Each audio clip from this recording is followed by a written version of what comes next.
皆さんこんにちは。好奇心 TV です。今回のテーマは AI というテクノロジーの出現によって何が起きていて、今後何が起きていくかということについて情報をシェアしていきたいと思います。このことは私たちが生きていく上で欠かせない仕事というものの存在自体が問われ始めているということで、各自それぞれが対応して生きていかなければならないと思います。このチャンネルの視聴者様の年齢別傾向としては、30歳以上の方が圧倒的に多く、私の子供世代である20歳代の方はあまり多くないわけですが、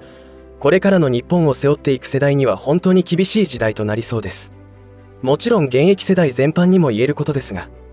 というのも間もなく、最近話題になっているチャット GPT のような AI によって世界が激変してしまうからです。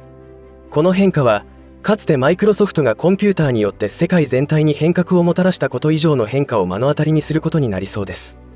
人によっては、あと数年で仕事を失う人が激増することにもなりますので、人事では済まされないと思います。そこで今回の動画では、1、AI によって何が起き始めているのか、2、グローバリストが考えていること、3、どのように対処していけばよいか、という流れで話を進めていきたいと思います。今回の話題もその根底には、世界の政治に影響を及ぼしている支配層ともいえる輩たちが、一体何を考えて計画し実行しているのかを知らないと、厳しい試練を迎えることになることが理解できると思います。ぜひ最後までご視聴ください。このチャンネルでは、自分や家族の身を守るためにできることや、日本人がこれ以上騙されることがないようにするための情報を発信しています。チャンネル登録がお済みでない方はぜひチャンネル登録をお願いします。そしてこの動画に共感できましたら拡散の協力をお願いします。さて、今回の話は至急私たちの仕事に対する認識をアップデートしなくてはならない話だと思います。チャット GPT が最近話題を呼んでいることはご存知かと思いますが、一体何が起き始めているのかということです。専門家たち、特に認知科学者である苫部地秀人さんは AI の台頭に警鐘を鳴らしています。これは科学の存在と同じで、人類に対して幸福につながることに利用されるだけでなく、その一方で兵器にも利用されてきましたよね。つまり使う側によって脅威になっていくということです。今現在その AI テクノロジーは、グローバリストによってどんなことに使われようとしているのかということを知らなければ、その影響は生存の危機にまで及びます。大げさだと思うかもしれませんが、つい先日削除された動画で触れた内容がそれで、ろくでもないことを企んでいる輩たちというのは、真実に触れたものを都市伝説、陰謀論者というレッテルを作り出し、真実に触れ始めた者たちを特殊な人たちだという認識をさせることに成功しました。その企みも現実に都市伝説通りになっていることで崩れ始めてはいますが、確実に無知な人たちが不幸な目に遭っています。確かにとんでもない都市伝説もあると思いますが、一つの考え方を知るという意味で貴重な面もあると私は思っています。話を戻しますと、AI というのは何が恐ろしいかというと、ディープラーニングといって自らバージョンアップしていくということです。この仕組みは人間が経験を通じて学び、次に生かしていくということと同じなのですが、その速度がとんでもなく速く、人類が10年かけてやってきたことを数分で終わらせるということが可能になったことを意味します。これがどのような変化として現れてきているかというのが今回のテーマとなります。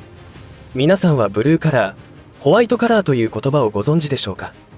随分昔からある言葉ですが、ホワイトカラー、ブルーカラーとは服装で職業を分類する言葉です。カラーとは英語で色ではなく襟を意味しており、ホワイトカラーとは白いワイシャツにネクタイというスタイルで仕事をしている職業ということになります。一方でブルーカラーは生産現場で働く人のイメージとして青い作業着を着ている職業を指します。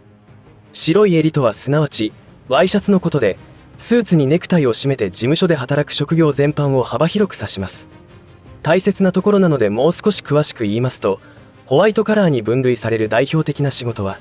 事務職、営業職、企画業務、研究者、エンジニア、弁護士、税理士、司法書士、販売スタッフ、接客スタッフ、記者、ライターなどが挙げられ、ブルーカラーは土木作業員、建設作業員、農業従事者、漁業従事者、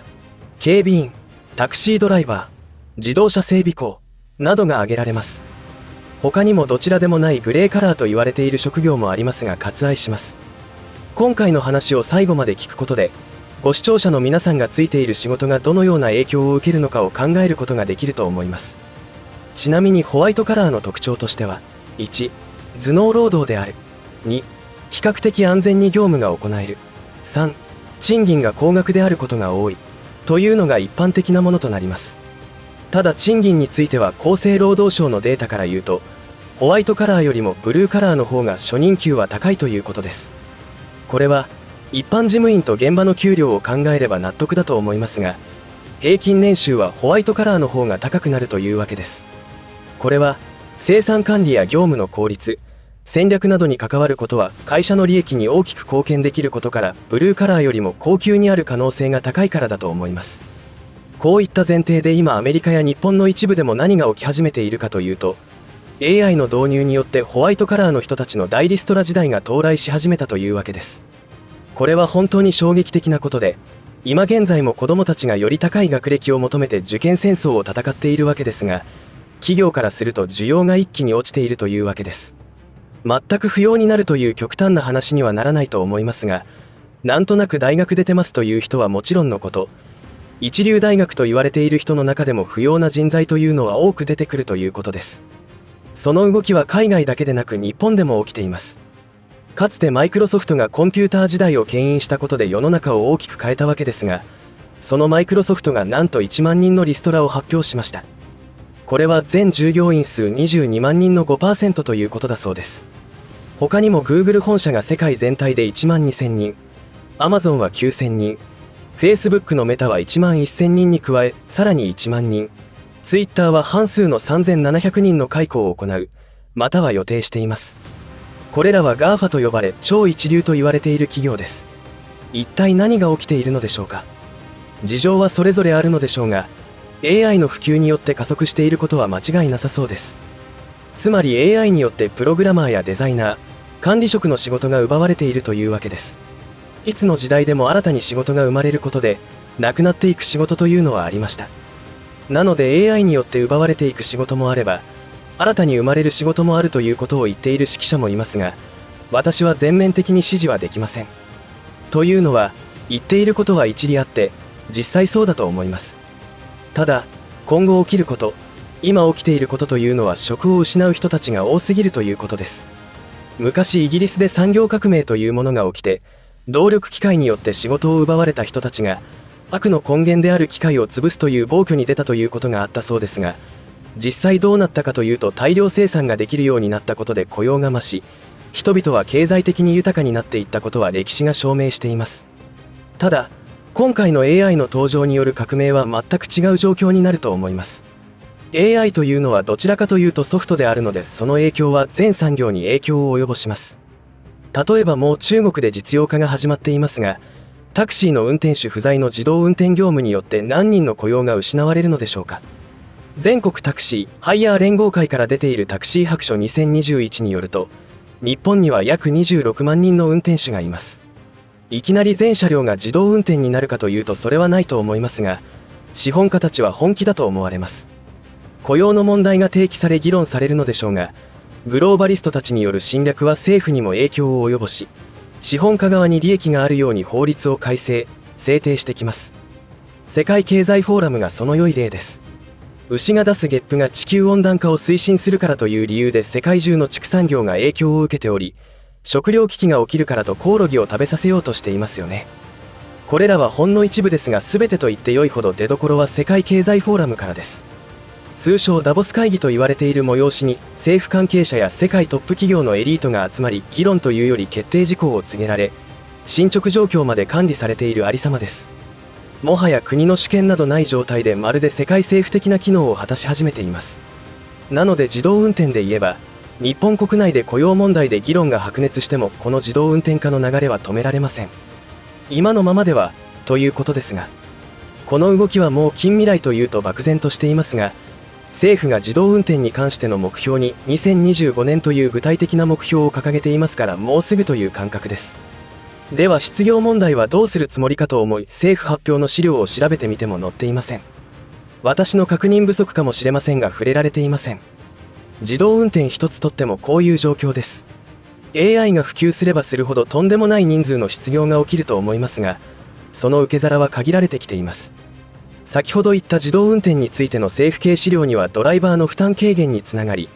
ドライバーは監視業務に就くということは述べられていますが、タクシーの運転手26万人の雇用が実現するとは思えません。ここからは私の邪推なのですが、今後間もなくまたあれが蔓延します。すでに中国ではその兆候が見られ、またあの検査を実施し始めています。あの世界機関も警告していますよね。彼らの警告はほぼその通りになるので、かなり警戒しなくてはいけません。なぜかというと、彼らがそれを実行しているからです。この表現ならポリシー違反にはならないと思いますが、分かりにくくてすみません。その蔓延によって大量の人がこの世からいなくなる、つまり人口が減るということになるので、現状の世界人口のまま雇用問題を考えるから無理があるのかもしれません。その証拠にというのも変ですが、ここ最近芸能人の体調不良による番組降板、イベント中止をよく耳にしませんでしょうか。これは芸能人という多くの人の目に触れる業界なので目立ちますが、私たち一般人にも起きていると見た方が良いと思います。実際 SNS でも体調不良の人が多く業務が回らないという悲鳴を目にします。何かが起きていると思います。あれによって免疫力が落ちたところに新たな蔓延が起きる、いや起こされた時どうなるかです。グローバリストが考えていることはかなりえぐく、まともな人が思いもよらないことを考え実行しています。では私たちはどう対処すればよいのでしょうか。究極の答えを出すと、自給自足をして生活するということとなります。かなり少数派ですが実行している人もいるわけです。彼らも実行段階で世間からは変わり者、変人だと後ろ指をさされたことと思いますが、これから起きることを理解していたのでしょう。そんな極端なことはできないというのならできることをやっていくしかないでしょう。まず仕事で言えば、自分の仕事は AI にとって変わることになるのかどうかということです。もしあなたでなければできない仕事でなければリスクはかなり高いと思います。転職やダブルワークや収入の機会を増やすことを考えなければならないでしょう。自分は関係ないと思っていたとしたらそれは大間違いです。経済は全てつながっています。ではどうすればよいのでしょうか。はっきり言って間もなく訪れる試練に対抗するには、受け入れることから始めるしかないと思います。100% ではなくても確かに一理はあるなと、だとしたら準備をしておこうというものです。私が思うのはやはり食料備蓄です。特に不安定な職業に就いている方なら貯金などしている場合ではありません。もちろんある程度は必要ですが、今手に入るうちに食料備蓄をするのです。なぜ働くのかという問いの答えには食べることというのがありますよね。つまり食料備蓄は何ヶ月分とか何年分の食費を前倒しするという発想です。だから無駄ではありません。今あらゆるものの値段が上昇しており、今後まだ加速する可能性が大きい状況です。加えて地震のリスクもあります。試練だらけでパニックになると思いますが、現状を受け入れるとはそういうことです。食料備蓄に関しての動画もいくつか作成しておりますので、ぜひそちらも参考にしてみてください。この動画が皆さんの今後を考えるきっかけになったらと思います。いかがだったでしょうか。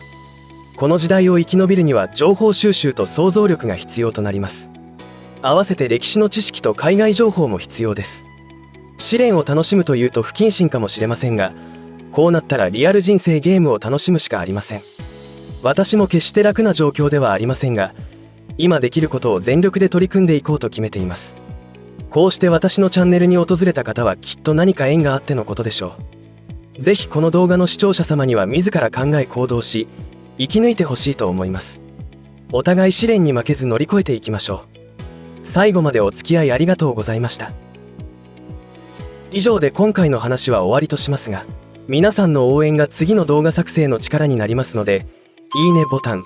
チャンネル登録、通知設定をオンにしていただけると嬉しいです。また、よろしかったらこの動画のシェアをお願いいたします。最後までご視聴ありがとうございました。好奇心 TV でした。